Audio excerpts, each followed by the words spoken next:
दर्शकों नमो बुद्धाय, जय भीम। मैं हूं सदाशिव गत से। दर्शकों, मैत्री संवाद इस प्रोग्राम में मैं आपका तहे दिल से स्वागत करता हूं। और आज के मैत्री संवाद इस प्रोग्राम की कड़ी में मिलने जा रहे हैं महाराष्ट्र के जाने माने साहित्यकार, समीक्षक, लेखक आदरणीय डॉक्टर प्रकाश मोगले साहब से। जी हाँ, डॉक्टर प्रकाश मोगले साहब एक ऐसे व्यक्ति हैं जो पूरी तरह से बुद्ध फुले शाहू आंबेडकरी विचारों से प्रभावित है। बाबा साहब के विचारों का कुछ देना है, इस भावनाओं से वो समाज में काम करते हैं, लेखनी के माध्यम से काम करते हैं। कई सारी किताबें उन्होंने लिखी है।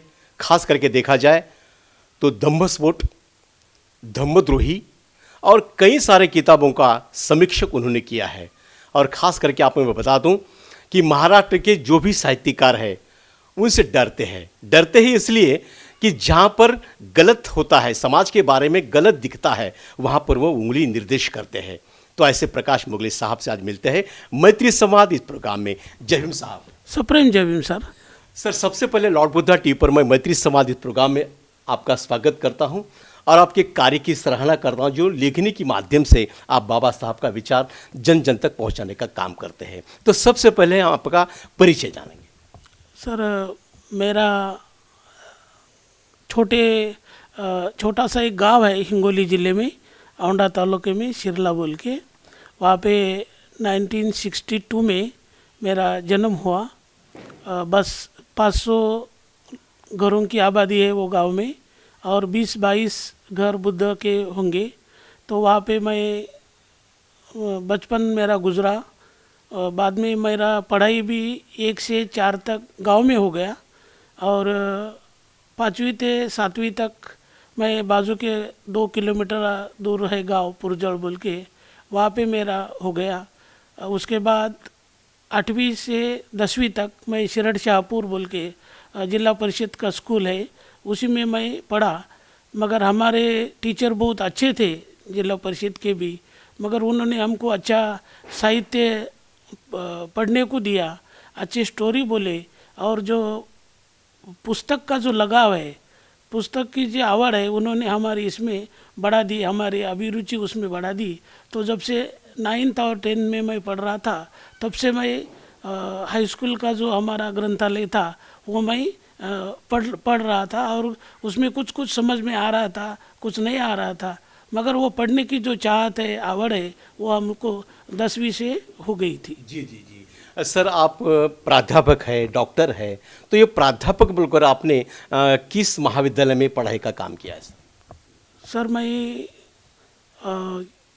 रेलवे का जूनियर कॉलेज पूर्णा में था, सिकंदराबाद में था। तो वहाँ पे मैं 30 साल तक यही काम किया, पढ़ाने का काम किया, मराठी लैंग्वेज। और उसी में मैं पूरा मेरा सर्विस गुजर गया। जी जी जी जी। और डॉक्टर बोलकर ये उपाधि कब मिली है आपको सर? मेरा क्या हो गया सर, अभी 10वीं होने के बाद मैं 12वीं किया। 12वीं के बाद हमारी परिस्थिति वैसी नहीं थी आगे पढ़ने की, इसलिए मैं डीएड किया। डीएड के बाद मैं नांदेड़ आया और नांदेड़ में मैं बीए हो गया। और उसी टाइम मैं भारत विद्यालय बोल के एक स्कूल था, उसी में जॉब किया और वो करते करते मैं बीए हो गया। पीपल्स कॉलेज में एमए हो गया और एमए होने के बाद मैं पीएचडी हो गया। अच्छा। और वो पीएचडी होने के पहले ही मैं रेलवे के कॉलेज में पीजीटी बोल के काम करने लगा था 92 से। तो जब से पीएचडी होने के बाद मेरे को लोग डॉक्टर कहने लगे। सर, आप डॉक्टर हैं, प्राध्यापक है, अध्यापक का काम किए हैं, तो जीवन में पहली बार आपने कौन सी किताब पढ़ी थी बाबा साहब की? हमारे जो 10वीं के जो टीचर थे वो देशमुख सर बोल के बहुत अच्छे हुशार थे उन्होंने, और उन्होंने हमको बाबा साहेबने बुद्ध आणि त्याचा धम्म हे ग्रंथ लिहिलेला आहे आणि ते तू वाचला पाहिजे असं ते म्हणत होते। आणि वो बुक हमारे लाइब्रेरी में नहीं था। उन्होंने कभी वसमत में गए या नांदेड़ में गए और उन्होंने मेरे लिए वो किताब खरीद के लाए। और जब 10वीं में था तो वही ये बुक मैं पहली बार पढ़ा, बाबा साहब अम्बेडकर ने लिखे वाला। कुछ भी समझ में नहीं आया, अभी जो पढ़ता हूँ और वो जब पढ़ा तो कुछ पता नहीं, खाली वो मेरे को बाबा साहब का बुक है और वो अच्छा लगा, इसलिए पहला बुक वही है बाबा साहब अम्बेडकर का, पढ़ा। जी, यानी बुद्ध एंड उनका धम्म, ये किताब आपके जीवन में परिवर्तन लाया है सर, बराबर है। तो सर आप एक समीक्षक है, बाबा साहब के विचारों के प्रचारक है, प्रसारक है। तो बाबा साहब का जो विचार लेकर वामन दादा कर्डक ने इस समाज के अंदर काम किया है, तो वामन दादा कर्डक और इनकी आपकी पहली मुलाकात कहाँ और कब हुई? सर वैसे तो मैं एमए बीए करते समय कुछ कविता लिखता था। अच्छा। वो समझ में नहीं आता था मगर मैं लिखता था और कुछ लोगों के बुक भी मैं पढ़ता था, तो उसी में मैं मेरा वामन दादा के गीत भी मैं पढ़े। अच्छा। हालांकि मैं जब 7वीं में था तब हमारे गांव में बाबा साहब अम्बेडकर की जयंती पहले फर्स्ट टाइम निकाली और उसकी मेरवणूक भी निकाली। अच्छा। और उसमें जो भजन पार्टी आए थे तो उन लोगों ने वामन दादा के गाना गाए, तो पहली बार हमारे कान में 7वीं क्लास में था जब वामन दादा का वो गाना आ गया कि उदरली कोटी कुळे भीमा तुझ्या जन्मामुळे।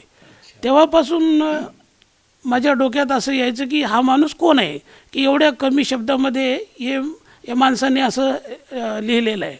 त्यानंतर मी नोकरीच्या निमित्ताने नांदेडला आलो, मग पुणेला माझी नोकरी होती। पुणेमध्ये बी खूप जयंती मोठ्या धूमधामनं होत असते आणि पुणेतल्या लोकांनी वामनदादांना 2 वेळा जयंतीच्या गायनासाठी बोलावलेलं होतं, एकदा विठ्ठल उमपांना सुद्धा बोलावलेलं होतं आणि यांच्या बोलावण्यामध्ये माझं छोटं बहुत कॉन्ट्रीब्युशन आहे तिथे आणि तिथे त्यांची भेट झालेली आहे। वामनदादाची गाणी आम्ही तिथं बसून ऐकली, एकत्र त्यांच्यासोबत चर्चाही केलेली आहे आणि त्या दादांच्या गाण्याचा आमच्यावर फार मोठा प्रभाव पडलेला आहे, आमच्या कवितेवर भी प्रभाव पडलेला है।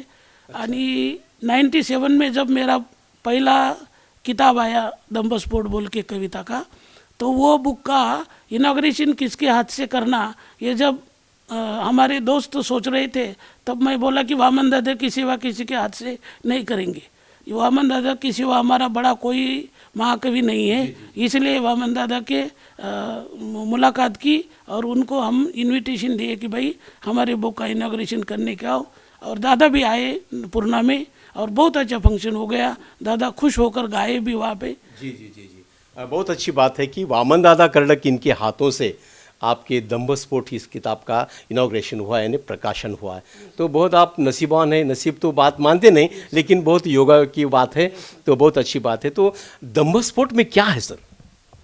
सर दम्बस्फोट में बाबा साहब अम्बेडकर के समाज के ऊपर जो अन्याय हो रहा था, नामांतर का बाद का या नामांतर मूवमेंट जो हो गई, उसमें बाबा साहब के समाज के ऊपर बहुत बड़ा मराठवाड़े में इनजस्टिस हो गया, अत्याचार हो गया, तो उसके बारे में जो प्रतिक्रिया थी वो प्रतिक्रिया वो कविता में आ गई आई वाली है। और उसी के साथ बाबा साहब अम्बेडकर का जो फिलॉसफी है, उन्होंने जो बंधुता, भाईचारा, समता, ये मूल्य सिखाए कॉन्स्टिट्यूशन में या उनके लिखन में, तो वो बुक में मैं लाने की कोशिश किया। और हक और अधिकार की लड़ाई के लिए हम जो कवि है, जो शायर है, वो जैसा लिखते वैसा लिखने की कोशिश की सर। जी जी जी जी जी। सर मार्केट में जो भी किताब आता है, यानी पहला किताब आता है, तो ये किताब पहला आप खरीदते हैं और उसको पढ़ते हैं और उस पर समीक्षण करते हैं सर आप। तो अभी तक कितने किताबों का आपने समीक्षण किया है? वो ऐसा हर बुक आता मार्केट में, तो हर एक बुक तो मैं नहीं खरीदता, मगर मेरी जो आवड़ है, ये मेरा जो इंटरेस्ट है, वो इंटरेस्ट के हिसाब से मैं खरीदता और उनको अच्छे से पढ़ता, मन लगा के पढ़ता, और उसमें क्या उसने क्या दिया, क्या लिखा और क्या नहीं लिखा। मेरा स्वभाव ऐसा है कि कुछ लोग क्या करते हैं, उस बुक में कुछ बुराई है तो बुराई के बारे में नहीं बोलते, जो अच्छा है वो अच्छा ही बोलते और बुराई है तो उसको छोड़ देते। मैं वैसा नहीं छोड़ता, जो उसमें अच्छे है वो अच्छे का भी बोलता और उसमें जो बुराई है वो बुराई के बारे में भी लिखता। कम से कम मैं ऐसे एक 100-200 बुक पढ़े होंगे और उसमें से 100 के ऊपर तो भी मैं समीक्षा लिखी है। अच्छा। हाँ जी जी जी। डॉक्टर साहब, क्या होता है कि जो भी लेखक किताब मार्केट में लाता है और किताब के ऊपर समीक्षण होता है, तो आपसे लेखक बहुत डरते हैं, इस बारे में क्या कहेंगे आप? नहीं, डरने का सवाल नहीं रहता सर। अभी वामन दादा कौन से स्कूल में नहीं गए, वामन दादा के ऊपर बहुत सारे लोगों ने समीक्षा किया, मगर वामन दादा कभी डरते नहीं। अच्छा। ये बहनाबाई चौधरी बोल के अनपढ़ बाई थी, उन्होंने भी बहुत सारे बुक लिखे हैं, तो वो भी कभी समीक्षकों से डरी नहीं। हाँ, या संत तुकाराम बोल के अपना एक वामन दादा के ही जैसा जिन्होंने 5000 अभंग के ऊपर अभंग लिखे हैं, तो उन्होंने भी बहुत सारे अभंग लिखे और उनका भी अलग अलग लोगों ने समीक्षा किया। मगर समीक्षक लोग उनसे डरने की ज़रूरत नहीं, जिनको डर रहता वही उसमें डरते। अभी समझो नरेंद्र जाधव बोल के अपने एक वाइस चांसलर थे, पुणे यूनिवर्सिटी के कुल वीसी थे वो। उन्होंने क्या करा, उन्होंने अपने बाप के बारे में, अपनी फैमिली के बारे में एक बुक लिखा, उसका नाम था मैं और मेरा बाप। और उन्होंने उसका जो एडवर्टाइज किया वो ऐसा किया कि बाबा साहब आम्बेडकर को यूरोप कंट्रीज़ में या भारत के बाहर कोई नहीं जानता था। मेरा बुक उधर बिक्री हो गया और वो बुक के माध्यम से बाबा साहब आम्बेडकर सबको मालूम हो गया। अच्छा। तो ऐसा ये लोग लेखक लोग बोलेंगे तो मेरे को तो लिखना ही पड़ेगा। और जब पुणे यूनिवर्सिटी के तो वो वीसी थे, तो उन्होंने गणपति की आरती की, गणेश फेस्टिवल में आरती की वो टोपी डाल के, और वो इसके बारे में मेरे को लिखना पड़ता। आइए दया पवार बोल के है, बड़ा लेखक है, उन्होंने बोलू तो बोल के बहुत अच्छी बुक लिखी है। तो ये बुक में क्या है, बाबा साहब आम्बेडकर ने जो हमें स्वाभिमान सिखाया, संघर्ष सिखाया, लड़ना सिखाया, वो बुक में नहीं है। वो पूरी लाचारी है, गुलामी है, दासता है, तो ये उस बुक में है। तो ये मैं बोलता लोगों को कि ये बाबा साहब आम्बेडकर के विचारों के खिलाफ जाने वाला बुक है, ऐसा नहीं लिखना चाहिए। तो इसी से वो लोग थोड़ा मेरे से नाराज हो जाते। हाँ, और गलत को गलत कहना तो बुद्ध का ही काम है। मुसावादा वेरमणि शिखपदम समाधि में, ये सर। तो गलत को गलत आप कहते हैं, तो लोग आपको भी टीका टिप्पणी करते हैं कि भाई प्रकाश मुगले साहब दूसरों पर टीका टिप्पणी करते हैं, तो इन्होंने कभी धम्म का कार्य किया है क्या?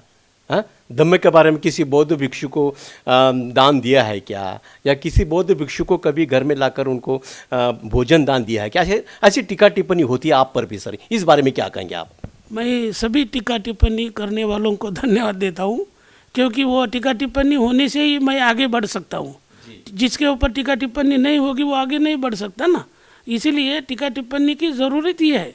टीका, ये कबीर जी भी कहते हैं की निंदकाचे घर असावे शेजारी, त्यामुळं आपले चुका दुरुस्त होतात। आणि मी या सगळ्या लोकांच्या टीका करणाऱ्यांचं मी स्वागत करत असतो। आता राहिला प्रश्न, माझं एक पुस्तक आहे, तो ये जो मैं धम्म के बारे में लोग मेरे को पूछते, उन्होंने कभी भी मेरे घर में आ जाओ, मैं धम्म को या भिक्षु संघ को कितना दान दिया, डोनेट किया, उसके पावती में संभल के रखे वाला है, उनको मैं बताऊंगा। तो मैं उनका वेलकम करता हूँ कभी भी।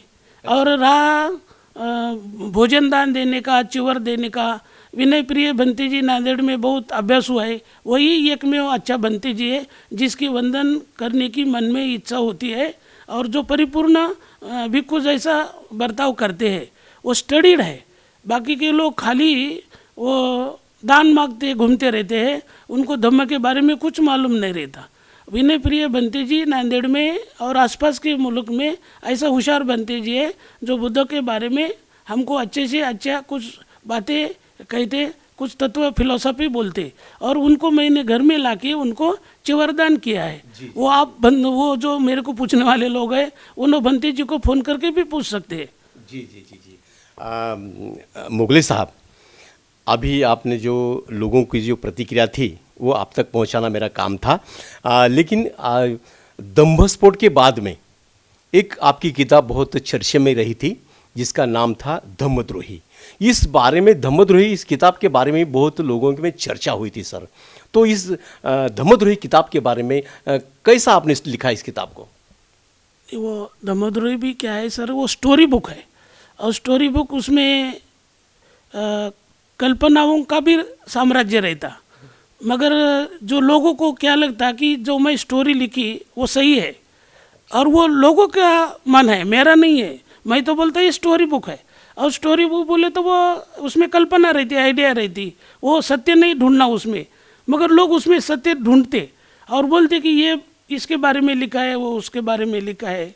तो ये मेरे मन का नहीं है। वाचक हाँ तुम्हारी कलाकृति को कैसा लेते वो उसके ऊपर डिपेंड रहता। वो जो बुक लिखने वाला है वो लिख के छोड़ देता, बुक प्रकाशित होने के बाद वो लेखक का अधिकार में नहीं रहता।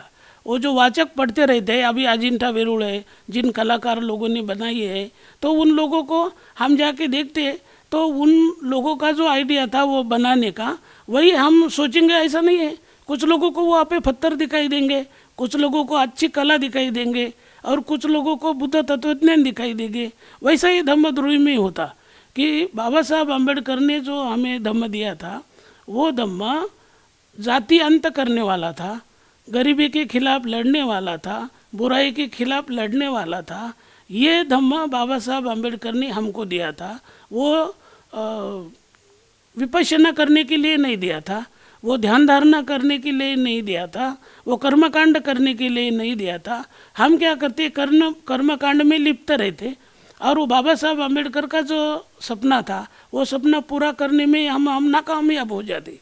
तो ये नाकामयाब जो लोग हैं, चाहे वो बुद्ध भिक्खु हो, चाहे वो महाउपासक हो, चाहे उनके चेले चपाटे हो, ये सब के बारे में मैंने वो बुक में लिखा है कि ये लोग धम्म के धम्मधर नहीं है, ये धम्मद्रोही है।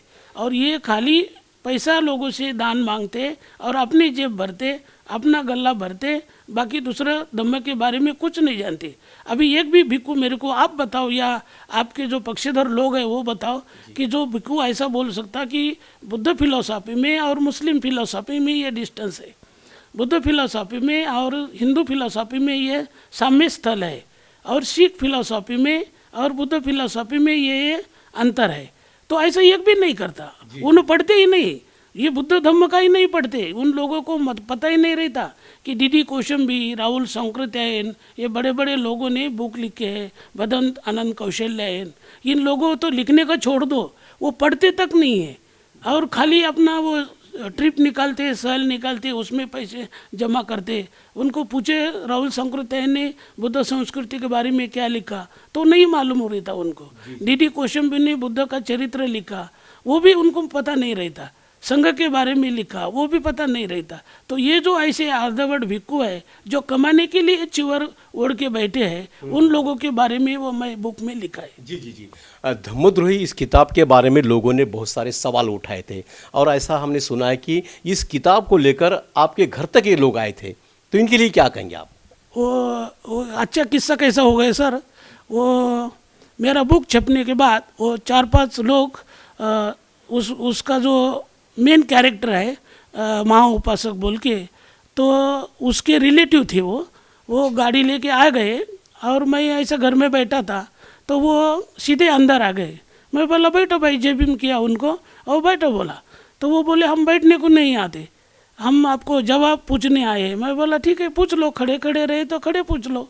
तो उन्होंने बोले तुम जो ये बुक लिखा है वो बुक वो आदमी की, हमारे महाउपासक की बदनामी करने वाला है।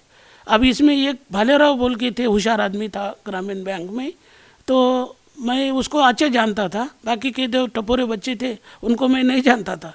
तो मैं भालेराव को पूछा भाई आप सीनियर है, आप बैठो सर, और ये बच्चे क्या बोल रहे मेरे को बताओ। तो वो बोले सर वही बोल रहे कि तुम महाउपासक की उसमें बदनामी की है।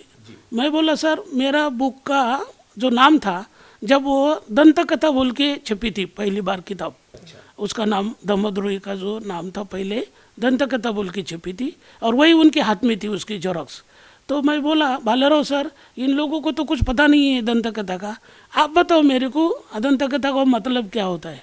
तो वो बोले सर दंत कथा बोले तो झूठी कथा, हाँ सांगो वांगी आलेली झूठी कथा भी हो सकती है। तो मैं बोला सर वो झूठी कथा है, तो आप उसको सच बोल के कैसे मेरे को झगड़ा करने आए। तो उसी में जो महाउपासक का रिलेटिव था, वो जोर से बोला कि कई झूठ सर, इसमें तो सब सही सही लिखा है, सच लिखा है। अच्छा। हाँ वही बोला, मैं नहीं बोला। तो उसमें झूठ कहाँ है सर, सब तो सच तो ही लिखा है।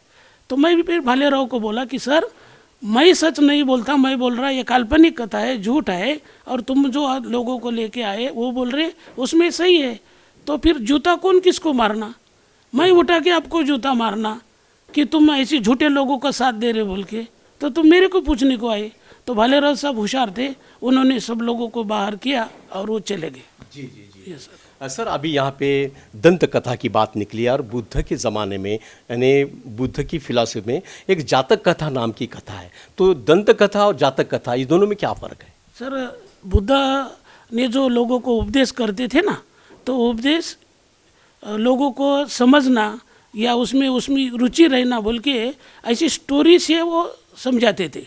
अभी ये जो है ना, अपन कौवे की स्टोरी बोलते, एक कौवा था, उसको प्यास लगी, वो हंडा था, उसमें पानी कम था, ये जातक कथा है।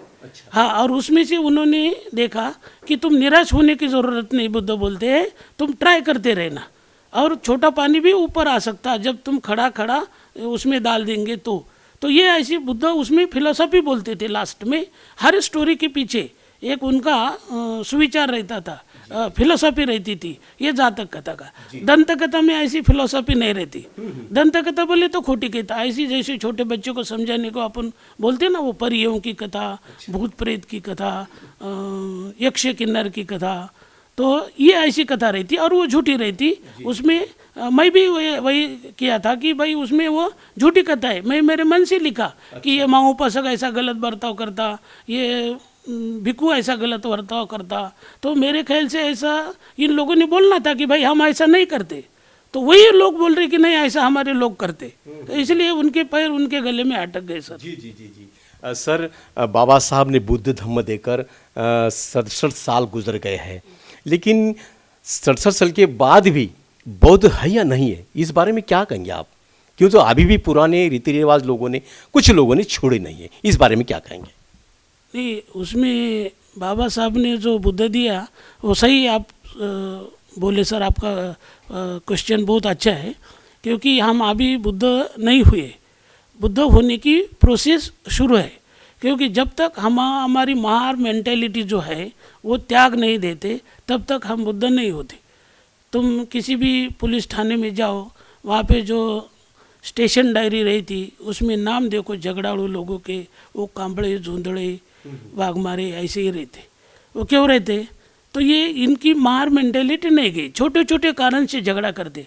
मेरे आंगन का कचरा तुम्हारे आंगन में डालना, या हॉर्न जोर से बजाना, मेरे को घूर के देखना, ये छोटी छोटी चीज़ें, इनके बड़े बड़े कारण नहीं रहते, और वो पूरा झगड़ा करते रहते। ये लोगों का हो गया, जवान लोगों का, तरने लोगों का।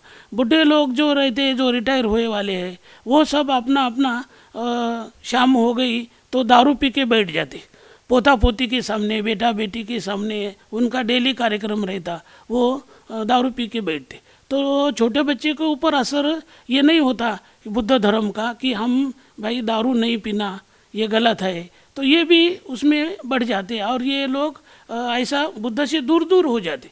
हालांकि जब 67 साल हो गए तुम बोले, तो 67 साल में ये कम से कम होना था, और इसी के बारे में हमारा एक आग्रह रहता, कम से कम मेरा तो भी, कि इनके बारे में बनते जी लोगों ने उनको लोगों को जगाना कि भाई ये बुराई है, उसमें नहीं झगड़ा करना नहीं, मारा मारी करना नहीं, दारू पीना नहीं, गुटखा खाना नहीं। तो इसी के बारे में एक भी बनते जी नहीं बोलता।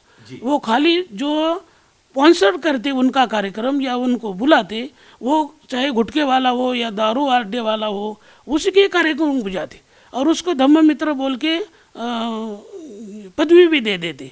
तो ये बहुत बड़ी गलती होती है। हमारे जो धम्म परिषद होते हैं उसी भी आप जो नांदेड़ में भी होते हैं, परभनी में होते हैं, तो इनमें हमारे समाज के कौन से प्रश्न है, समस्या है, और वो कौन सी दूर करना, इसी के बारे में कोई नहीं सोचता।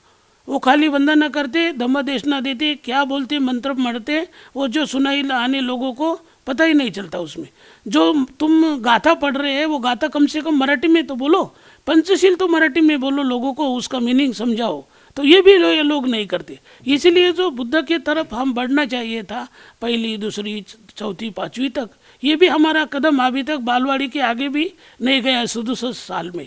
तो ये बहुत ऐसे ड्रॉबैक्स है। और बाबा साहब आम्बेडकर ने जो हमको दिया था 22 प्रतिज्ञा दी थी, बाबा साहब ने कर्मकांड नहीं किया था, तो ये हम कर्मकांड में ही अटक गए हैं। जो विहार है, विहार के बाजू में एक ग्रंथालय होना, उसमें बुक्स होना, लोगों को पढ़ने को आना, तो ये नहीं रहते। किसी भी कम ऐसे विहार होंगे जहाँ पे बुक है, ग्रंथालय है, तो जहाँ जहाँ विहार है वहाँ पर ग्रंथालय होना, क्योंकि हर विहार ये संस्कार केंद्र है, ये कर्मकांड का केंद्र नहीं बनना। ये इधर कर्मकांड होता और भंती जी ताला लगा के बैठ जाते। किसी को समझो एखादा कवि सम्मेलन लेना, किसी को एखादी चर्चा करनी की है तो भंती जी से चाबी मंगाना पड़ता। हालांकि वो भंती जी वहाँ का पूजा अर्चा करने वाला है, वो क्या मालिक नहीं है, वो ट्रस्टी भी है। तो वो ट्रस्टी का मतलब है वो संभालना, तो वो मालिक होके बैठे हैं। तो ये इसी के बारे में समझ का भी ध्यान नहीं देता। उपासक लोग भी इतने शाने नहीं है कि जो भिक्खू का ज्ञान समझ के उसके पैर छुएंगे। वो जो भी भंती जी चिवर में दिखाई देता उसके वंदामी बोलते होते। वंदामी का मतलब है कि तुम्हारे सद्गुण को मैं वंदन करता। हाँ, ऐसे कुछ भंती जी जो कांग्रेस का भी प्रचार करते, वो दारू पीते, अपने माँ बाप का वाड़ दिवस करते, भाई बहन की शादी में घूमते और उनके घर में जाके पाइपलाइन बनवाते, फार्म हाउस बनवाते। तो इन लोगों को ये बुद्ध धर्म को आगे नहीं बढ़ाएंगे। बाबा साहब आम्बेडकर जैसे बोले थे कि ये पिवड़ा धोखा है, ये चिवर का लोगों का बहुत बड़ा धोखा है इस समाज को। ये सत्य का ज्ञान नहीं देते, बुद्ध का ज्ञान नहीं देते। सर, ये बौद्ध भिक्खु की जिम्मेदारी तो होती है, लेकिन उपासक बोलकर अपनी भी कुछ जिम्मेदारी होती है ना, इसके बारे में क्या कहेंगे? सर, उपासक ने तो ये वाच करना चाहिए था कि हम किसी के सामने झुक रहे हैं, किसी के सामने ये कर रहे हैं। अभी समझो ये देखो कि धम्म परिषद में हो या शादी में हो, भंती जी का एंट्री होता है ना, तो उपासिका फूल रास्ते में डाल देती, फूलों से स्वागत करती। वो फूलों से स्वागत हाथ में दे के करना अलग बात है, ये उनके जहाँ पे पैर से चलते वहाँ पे डाल देते हैं।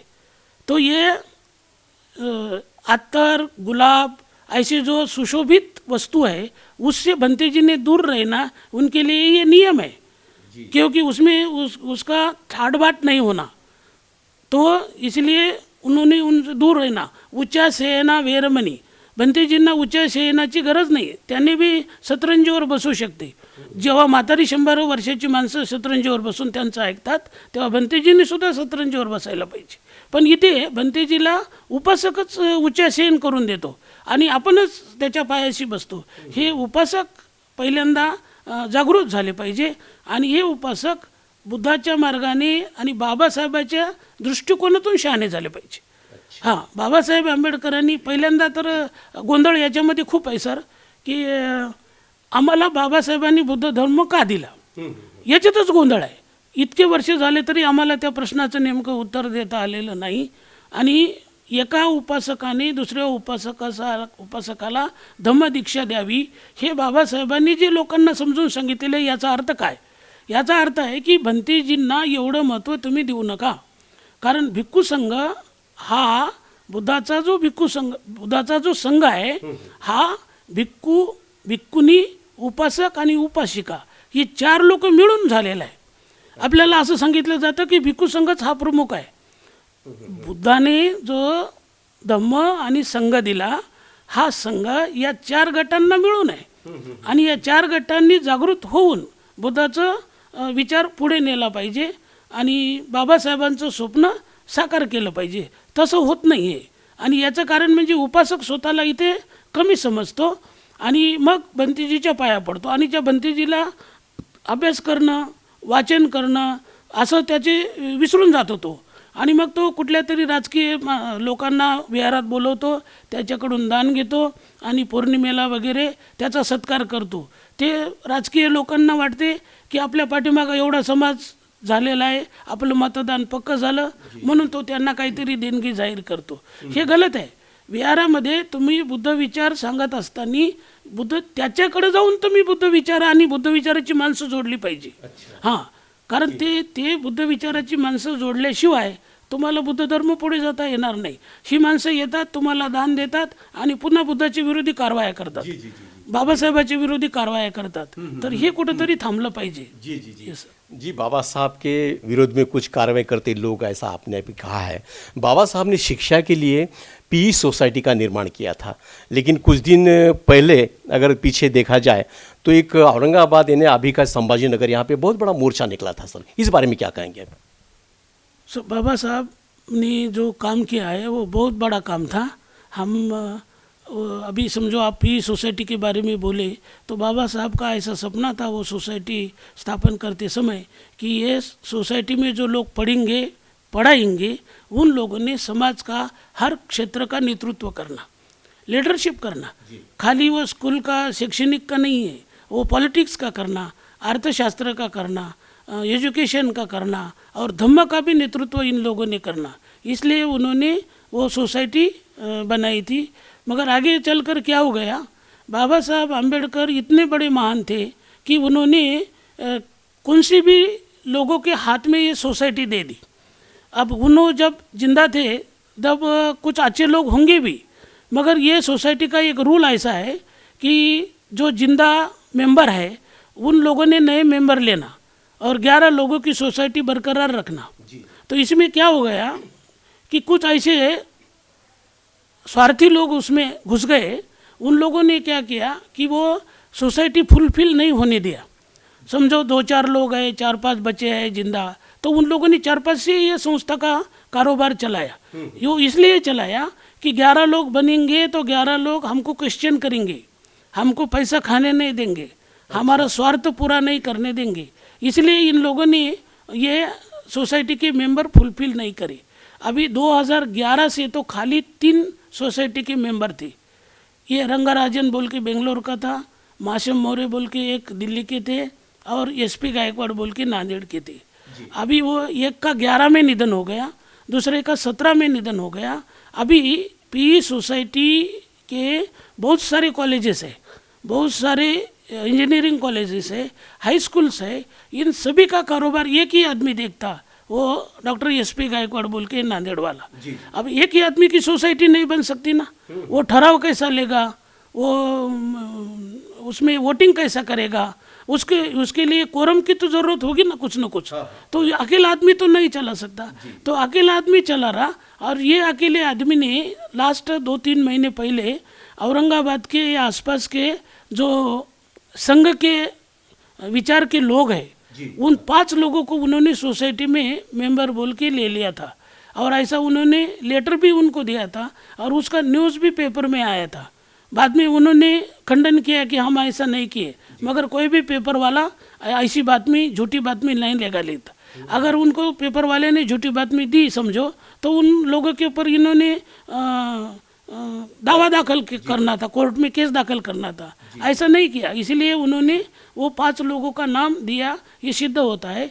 और ये संघ के विचार के लोग सोसाइटी में रहना बोल के औरंगाबाद के कुछ लोगों ने उसमें अपोज किया और बड़ा जुलूस निकाला और इसके बहाने इन लोगों को वो 5 लोगों के नाम हटाना पड़ा. जी जी जी जी मुगले साहब, बाबा साहब के पश्चात देखा जाए तो बाबा साहब के पश्चात लेकर अभी तक आम्बेडकरी समाज सत्ताधीश नहीं बन पाया. इसके कारण क्या हो सकते हैं और भविष्य में सत्ताधीश बन पाएगा या नहीं, क्या कहेंगे इस बारे में आप?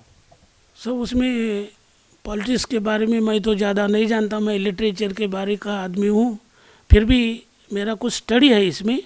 तो पहले तो बाबा साहब के विचारों का जो समाज है वो संख्या में बहुत अल्प है. तो उनकी संख्या के बलबूते पर तो वो सत्ता में नहीं आ सकता. अब उसमें क्या होना, तो इन लोगों ने किसी के साथ अलाइंस करना ज़रूरी है. हाँ, तो चाहे वो बैकवर्ड क्लास के हो, चाहे मुस्लिम हो, जो हमारे नेचुरल ब्रदर्स है, नेचुरल दोस्त हो सकते हैं. हमारे अपोजिटर तो नहीं बन सकते हमारे दोस्त. तो ये नेचुरल दोस्तों से हम हमारी दोस्ती बढ़ा के उसमें हम सत्ता तक पहुंच सकते थे. मगर ये क्या हो गया, 1967 में दादा साहब गायकवाड़ ने कांग्रेस के साथ अलायंस किया था, वो भी ग्राम पंचायत और पंचायत समिति के लेवल में.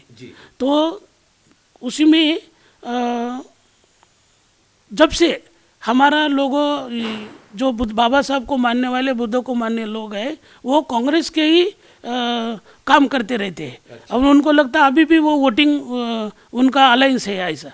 और जो उनके दादा साहब गायकवाड़ मरने के बाद जो रासो गवई बोल के उनके लीडर बन गए, उन्होंने भी क्या किया कि कांग्रेस के साथ कंटिन्यू अलायंस किया। हालांकि वो खाली 1 साल का था उनका अलायंस दादा साहब का, मगर वो गुजरने के बाद उन्होंने कंटिन्यू किया और कांग्रेस के लोगों से बहुत भारी सम्मान लिए, पैसा लिए और अपना अपना उत्कर्ष किया बहुत बड़ा। तो इसी में क्या हो गया कि जो आम लोग हैं, वोटर्स है, वो वोटर का मेंटेलिटी ऐसा बन गया कि नीला झंडा और कांग्रेस ये दोनों एक साथ है, तो इसलिए दोनों को भी वोट देना। और जो मैं बोल रहा आपको, बाबा साहब को मानने वाले जो लोग हैं उनको सुबह शाम जय भीम करते, उनके सामने वंदना करते, वो लोग भी इलेक्शन में पैसा देने वाले पार्टी को वोटिंग देते। हाँ, हम उसमें हम कुछ बूथ में गए, कुछ वार्ड में गए, घूमे हैं, तो ये बाबा साहब का जो काम करने वाले लोग हैं उनको वोट नहीं देते। जो डेली 100 बार जय भीम करते, वो लोग निवडणूक के टाइम पे बिल्कुल पैसा लेके वो काम करते। और जो दादा साहब गायकवाड़ के बाद में 72 के बाद में जो पैंथर की मूवमेंट आई थी, वो पैंथर के लोगों ने पूरा अपना जान दे दिया, पूरा अपना संसार त्याग दिया, तो उन लोगों को ये सत्ता में नहीं लाते। उन लोगों के खिलाफ कांग्रेस से, क्योंकि वो पैंथर के पास कोई पैसा नहीं रहता देने के लिए, वो खाली उन्होंने त्याग किया। अभी भी कोसी गांव में झगड़ा हो गया या कुछ दलितों के ऊपर अन्याय हो गया, तो सब लोग पैंथर के पास ही जाते, कांग्रेस के लीडर के पास नहीं जाते या रिपब्लिकन के पास नहीं जाते। हाँ, तो ये पैंथर के लोगों को भी वोटिंग नहीं करते। अब बाला साहेब अम्बेडकर ने वंचित बहुजन आघाड़ी निकाली है, उनको भी उनके पूरे के पूरे वोट नहीं जाते। हाँ, ये वोटिंग के समय पे अभी समझो हमारा अपना ये नांदेड़ का उत्तरी एरिया है, इसमें श्योर बुद्ध लोगों की एक सीट निकलती। हाँ, मगर इलेक्शन के टाइम पे तुम देखो ये बुद्ध के वोट डिवाइड होते रहते। अच्छा। कोई राष्ट्रवादी के खड़ा रहता, वो बुद्ध का ही रहता आदमी, कोई शिवसेना की तरफ से खड़ा रहता, कोई बीजेपी की तरफ से खड़ा रहता, और ये पूरे बुद्ध के वोट डिवाइड हो जाते। और फिर और से हमारे जो अपोजिटर है, जिसके खिलाफ बाबा साहब ने लड़ाई की, हमको भी लड़ाई करने की है, और क्योंकि वो हमारे हक और अधिकार देता नहीं, तो वही को चुन के आता। तो ये हमेशा ऐसा होता, अकोला हो, अमरावती हो, चाहे जहाँ पे भी बुद्ध के वोटर की संख्या ज़्यादा है वहाँ पे ऐसा होते रहता। अभी खाली ये सक्सेसफुल हो रहा थोड़ा तो अकोला में होता। हाँ, तो ये इसी से ये हो जाता, मार खाता, सत्ता में नहीं आ सकता। सर डॉक्टर मुगले साहब, आप एक बौद्ध धम्मी हैं और बौद्ध धम्म का आप पूरी तरह से अनुसरण करते हो, उसका पालन करते हो, तो आपके घर का वातावरण किस तरह का है? हम बुद्ध धर्म के आचरण के बारे में ही हम आचरण करते हैं।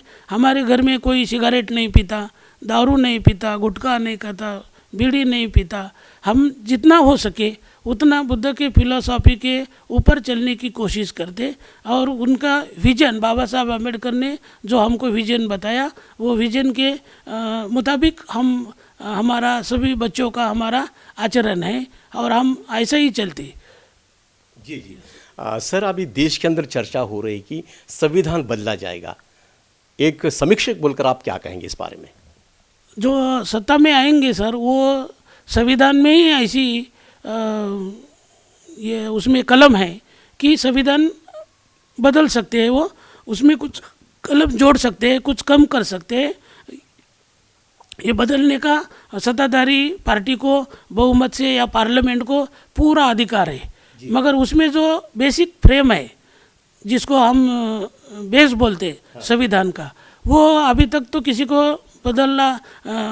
बदलने की किसी ने कोशिश नहीं की, और बदला भी नहीं जा सकता जब तक ये लोग जो अपोजिटर लोग हैं, जो फैसिस्ट लोग हैं, वो फैसिस्ट लोग कर सकते हैं, क्योंकि उनका जो एजेंडा है वो एजेंडा संविधान पूरा नहीं होने देता। अच्छा। अभी उनका एजेंडा है कि पुराण, धर्म ग्रंथ, मनुस्मृति, इसके हिसाब से देश चले।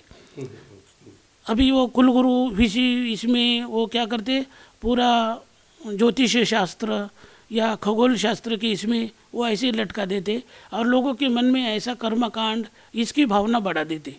तो ये संविधान के खिलाफ है। संविधान विज्ञान को आगे बढ़ाओ बोलता, तंत्रज्ञान को आगे बढ़ाओ बोलता, और इनको इसीलिए संविधान की बहुत अड़चन हो रही है। तो ये कर सकते हैं। तो ये बाबा साहब के लोगों का जिम्मेदारी है। कुछ लोग ऐसे अंधभक्त है बाबा साहब के भी, वो बोलते कि बाबा साहब अम्बेडकर ने ये संविधान लिखा है तो इसको कोई नहीं बदल सकता। तो आंखें बंद के वो खामोश बैठ जाते। इससे नहीं होगा। बाबा साहब का अम्बेडकर के ने लिखे वाला संविधान हमको बचाने का है, तो उसको सब लोगों के पास जाके हमको उसका जन जागरण करना पड़ेगा और आँखें में तेल डाल के उसकी निगरानी भी करना पड़ेगी कि कोई उसको बदलने की चेष्टा कर रहा है कि क्या। क्योंकि वो सोए वाले लोगों को मारना आसान रहता। बाबा साहब के अम्बेडकर ने सोना नहीं, वो जागना है। वामन दादा भी एक गीत में बोलते हैं कि भीमाचं पिल्लू जागा असावं, भीमाचं पिल्लू जागा असावं। तो ये जागना पड़ेगा हम लोगों को रात दिन, क्योंकि फैसिस्ट लोग कुछ भी कर सकते हैं। उन्होंने कश्मीर का जो कलम है वो हटा सकते हैं 50 साल के बाद। तो अभी नहीं हटाएंगे। बाबा साहब के लोग जागरूक है, मगर ऐसे सोए रहेंगे तो अगले 10 साल में वो बिल्कुल संविधान चेंज करेंगे और मनुस्मृति के कानून लागू करेंगे। इसलिए हमारे लोगों ने जागना चाहिए और सोना छोड़ देना चाहिए। जी जी जी जी। मुगले साहब, आपके जीवन में का सबसे अच्छा अनुभव जो आपको बहुत अच्छा लगता है, जो आपको प्रेरित करता है, एक अनुभव हमारे दर्शकों को बताइए। वामन दादा जब हमारे घर में आए तो वो हम जब टीन के घर में रहते थे, तो इतना बड़ा वो महान शायर था। तो ऐसे कुछ भी उन्होंने डिमांड नहीं की कि हमको ये अच्छा सहूलत दो, हमारे को कुछ अच्छा खिलाओ पिलाओ। जो कुछ है, जवार की रोटी और चिकन हमने उनको खिलाया था। तो वो बहुत प्यार से एक रोटी खाए और 1-2 पीस खाए, ज़्यादा भी नहीं खाए उन्होंने। और लोग उनको बदनाम करते कि वो दारू पीते थे, ऐसा करते थे। मगर हमारे घर में हमारी बीबी, बच्चे, बच्चियाँ, उनके साथ वो पूरे हमारे परिवार के लोगों के जैसा घुल मिल गए थे। और ये ऐसे महान लोगों को मेरे घर में आ गए, पैर लग गए और उनके दर्शन हमारे को हो गए और उनसे हमको गीत लिखने की, कविता लिखने की प्रेरणा मिली। मेरे जीवन का सबसे बड़ा अनुभव है, क्योंकि बाबा साहब को तो हम नहीं देख सके, बाबा साहब को नहीं सुन सके, मगर बाबा साहब का विचार अपने पूरे लाइफ में लेके जो आदमी आगे बढ़ा और आखिरी सांस तक उन्होंने बाबा साहब का अम्बेडकर का विचार छोड़ा नहीं। ये वामन दादा की कुछ सेवा करने की, उनसे बात करने की हमको संधि मिली। ये मेरे जीवन का सबसे बड़ा अनुभव है। धन्यवाद। मुगले साहब, साहित्यकार बोलकर, समीक्षक बोलकर, एक सामाजिक कार्यकर्ता बोलकर, एक प्राध्यापक बोलकर, डॉक्टर बोलकर, आपको किसी संस्था ने बोलो या किसी सामाजिक क्षेत्र में पुरस्कार से सम्मानित किया है क्या आपको? हाँ सर, मैं वैसे पुरस्कार के सिवा मेरा तिरस्कार करने वाले लोग बहुत है सर। हाँ, मेरे को पुरस्कार कम मिले, तिरस्कार ज़्यादा मिले। अभी मैं बोला वो मेरे घर में झगड़ा करने आए थे, तो पूर्णा का एक भंती जी है, उसने मेरे को मोर्चा, लेडीज़ का मोर्चा निकाला था कि वो भंती जी के बारे में, धम्म गुरु के बारे में बोलता है बोल के। ये मेरे कन्सेप्ट में तो धम्म हा गुरु आहे सगळ्यांचा। बुद्धाने कधी मी बुद्ध गुरु आहे सगळ्यांचा असं म्हणलेलं नाही। आपल्याकडे उपासकांना हे सुद्धा लक्षात आलं पाहिजे की तुमचा गुरु धम्म आहे, भिक्खू नाहीत। भिक्खू सेवक आहेत धम्माचे, उपासक सेवक आहेत आणि त्यांचं काम सेवा करणं आहे, ते गुरु नाही। पण काही माणसं गुरु म्हणून घेतात आणि त्यांनी बी असं मोर्चा पाठविला होता। त्यामुळे या तिरस्काराची संख्या जास्त आहे। परंतु माझा कावस नावाचा एक कथा संग्रह है। कावस बोले तो ऊस में रहता मगर वो खाने योग्य नहीं रहता। अच्छा। हाँ, वो ऊस को कीड़ा लगा देता, वो उसको कावस बोलते। तो ऐसे कुछ समाज में लोग हैं। अच्छा। वो पूरे समाज को कीड़ लगा देते हैं। इसी के नाम का एक मेरा बुक था कावस, उसको यशवंतराव चौहान मुक्त यूनिवर्सिटी नासिक का बाबूराव बागुल पुरस्कार उसमें मिल गया था। अच्छा। गंगाधर पांतावने बोल के बड़े साहित्यकार थे, उन्होंने अश्मिता दर्श का कथा लेखन पुरस्कार जो अलीबाग बाग में उनका सम्मेलन हुआ था, उसी में मेरे को ये पुरस्कार दिया है। जी जी जी। ये सर, कावस पर टीका टिप्पणी किसी की नहीं हुई क्या? कावस क्या है सर, वो कथा संग्रह था और उसमें ज़्यादा धम्म के बारे में, बुद्ध के बारे में नहीं था। वो अदर भटके विमुक्त मातंग समाज, सांबार समाज, इन बाबा साहब अम्बेडकर के चळवळ में जुड़ना बोल के मैं कुछ स्टोरी उसमें लिखी थी, इसलिए उसके ऊपर ज़्यादा टीका टिप्पणी नहीं हुई। मगर जो स्कॉलर लोग थे, क्या बोलते हैं उसको, एकेडमिक लोग, एकेडमिक लोगों ने उसको बहुत दाद दी, क्योंकि उसी को ही वो यूनिवर्सिटी का प्राइज़ मिला ना, नासिक यशवंतराव चव्हाण मुक्त यूनिवर्सिटी का। तो ये एकेडमिक लेवल पे उसकी बहुत चर्चा हो गई। उसके बाद एक निर्दालन कंटकांचे बोल के एक बुक था मेरा, की बाबासाहेबांनी हिंसेची व्याख्या करताना सांगितलं की दया तिचे नाव, भूतांचे पालन आणि की निर्दालन कंटकांचे। तुकोबाची ही गाथा आहे। बाबासाहेबांनी व्यवस्थितपणे सांगितली, हिंसा आणि अहिंसेचा फरक सांगितला त्यांनी, की चांगल्या माणसांचं रक्षण करणं ही अहिंसा आहे, तसं दुष्ट माणसांना मारणं, दुष्ट माणसांना शिक्षा देणं ही सुद्धा अहिंसाच आहे, ती हिंसा नाही आहे। तर या नावाचं मी बुक लिहिलं होतं, निर्दालन कंटकाचे। त्याची बी खूप मोठी चर्चा झालेली आहे। उत्तम सोनकांबळे म्हणून आपले कोशागार अधिकारी होते, त्यांनी तर त्याचे 100-200 प्रती विकत घेऊन सगळ्या लोकांना त्यांनी वाटलेल्या होत्या। आणि मी माझ्या पद्धतीनं अशा पद्धतीनं प्रबोधनाचं काम छोटं मोठं मी करत असतो। जी।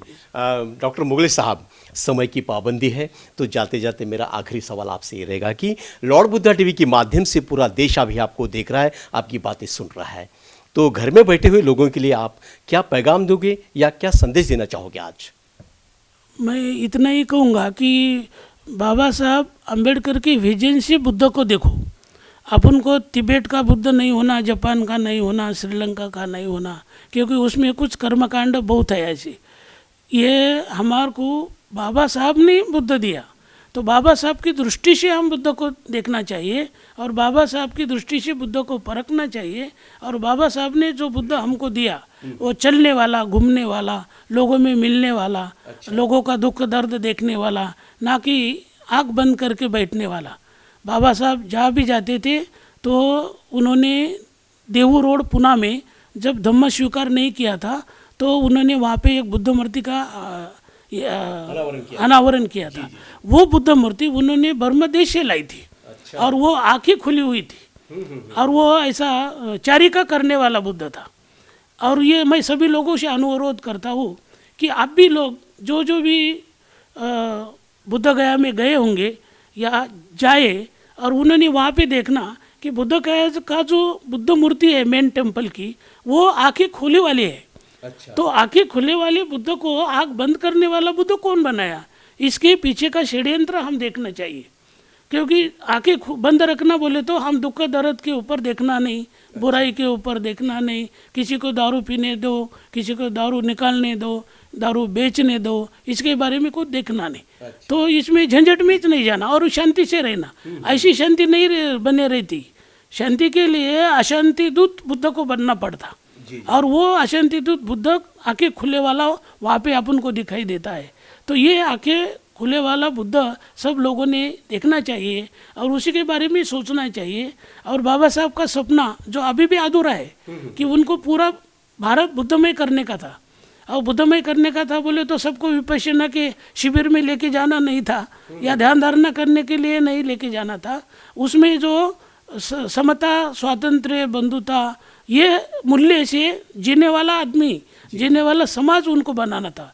सद्धम्म से जीने वाला समाज बनाना था। विवेक से, विचार से, ना कि अविचार से जीने वाला समाज था। अंधश्रद्धालु समाज उनको नहीं बनाना था। ये बाबा साहब का सपना हमको पूरा करने का है, तो भी वो भारत जाके बुद्ध बनेगा।